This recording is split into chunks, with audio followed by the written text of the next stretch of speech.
Man, it's that old thing, perseverance, consistency, hard work.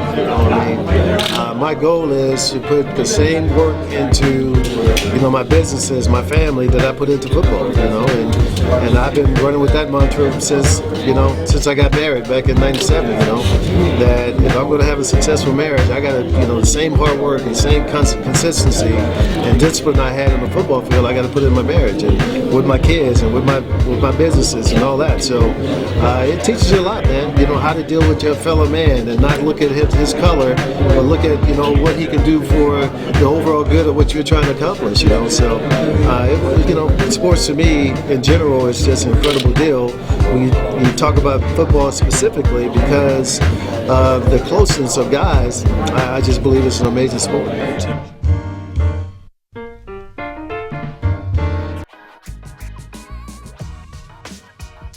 Welcome to FootballGamePlan.com, where football makes sense. I'm Emery Hunt, the czar of the playbook. Bring you our 2017 NFC Wildcard Playoff preview between the Green Bay Packers and the New York Giants. And we're going to start this video off by taking a look at our keys to victory.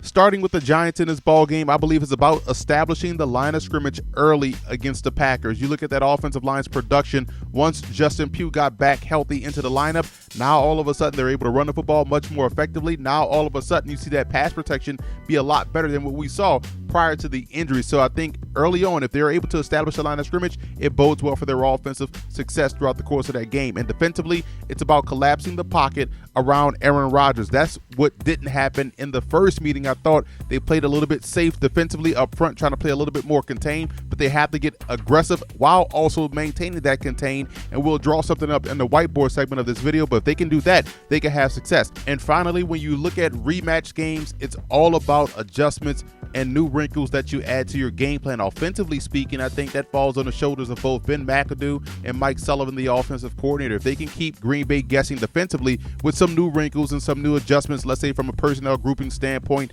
and also from an audible standpoint, I think it bodes well for the Giants' chances to have success on the road. Moving over to Green Bay in this ball game, I think it's going to be important to get Jared Cook, the tight end, rolling early in this ball game. I think that's a matchup against the New York Giants where they can exploit, and that will open things up on the outside, on the perimeter for those wide receivers. So getting Jared Cook involved early in this ball game could be beneficial. And secondly, you look at the run defense of Green Bay. They had some issues last game versus the Detroit Lions. In the first matchup, the Giants could not run the ball at all. Now, the second time around, they have the ability to run the football. So when you look at Jake Ryan and company, having the ability to stop the run is going to be key. They have to take the run game personally if they want to beat New York. And on the outside, they have the personnel, I think, to get up close on the line of scrimmage and get physical with those Giants receivers. I love what Ladarius Gunter does from a press standpoint. I think, again, they have the ability to press across the board, which will ultimately throw off the timing of the passing game, which would then allow that pass rush of the Packers to get back there and put Eli Manning on the ground.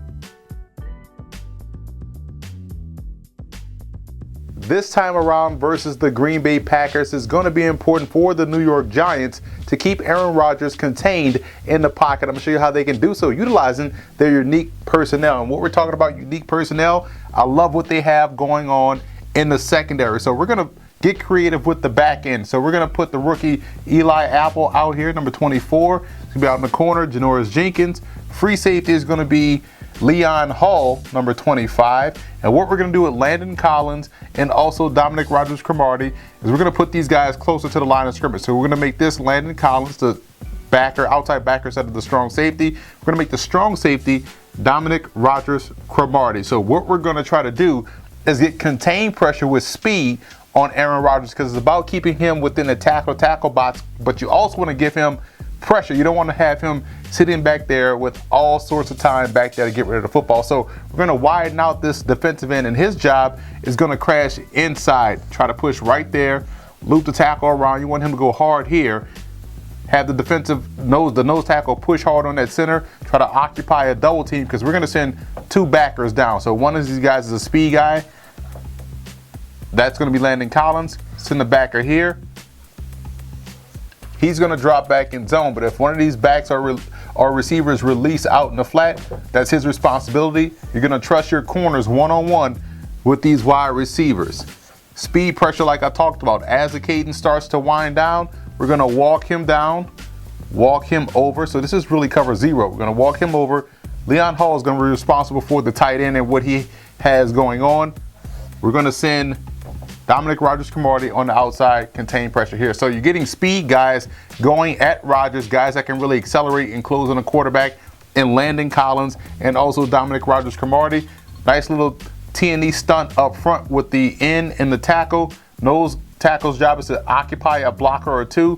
Defensive end getting outside, contain pressure on the outside, on the weak side of the formation. So this is one way I think this time around versus Green Bay, the New York Giants can find creative ways to get pressure in hopes of either generating a turnover or getting Aaron Rodgers on the ground.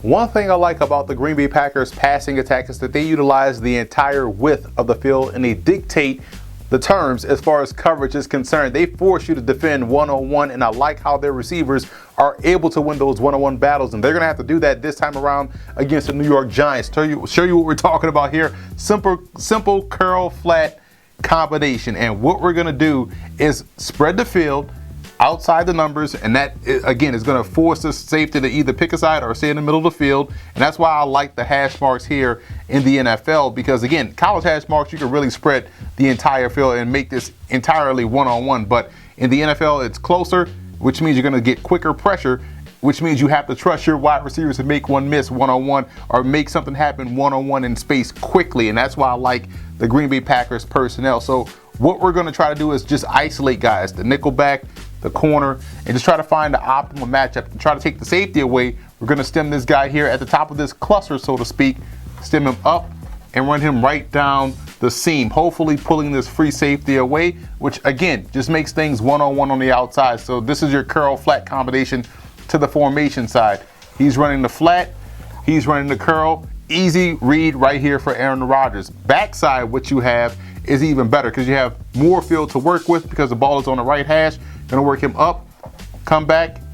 This could be Ty Montgomery or any one of their tailbacks can run straight swing route, which is usually a zone buster, so it's an easy read as well for Aaron Rodgers.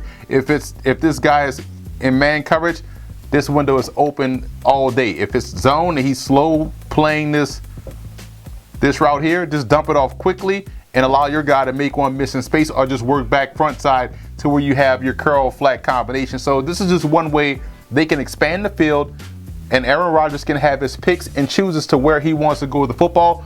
Their personnel, they have to trust it one-on-one versus the Giants personnel, whether that's in the backfield or out on the flanks or even inside. This is one way Green Bay can exploit the Giants secondary. The biggest X factor in this ball game for the New York Giants will be quarterback Eli Manning's ball placement. That could stop drives, that could end scoring opportunities if he's not accurate with the football throughout the course of this game. Green Bay has tremendous players on the back end that will be able to pick off passes if his placement is off. And you want to hit guys in stride like he does when he hits Odell Beckham on a slant route, or maybe a guy like Sterling Shepard on a corner route. He has to be accurate. He has to be consistent with his placement in order for this offense to not only stay on the field, but put points up on the board. And we look at the Green Bay Packers, the biggest X factor in this game will be the versatility of Ty Montgomery. This was the biggest change I've seen so far in this Packers offense since the first time they played the New York Giants, when you had a combination of Eddie Lacy and James Starks in the backfield. Montgomery provides a different challenge for any defense he faces because he is a receiver that can also play running back. So you have to be cognizant of where he is aligned in the backfield in the formation, because he can do a lot of damage on the ground and also en route as a receiver. I like the Giants in this ball game. I think defensively they are still playing at a high level. I think they may be even playing a little bit better now as opposed to when the first time Green Bay played them. But the difference in this ball game, I believe, will be the Giants' ability to run the football, something that they could not do in the first matchup. I know Green Bay had issues running the ball as well, but I think the Giants' run game will open things up for their passing attack, and I think that's how they'll ultimately go into Green Bay and come away victorious.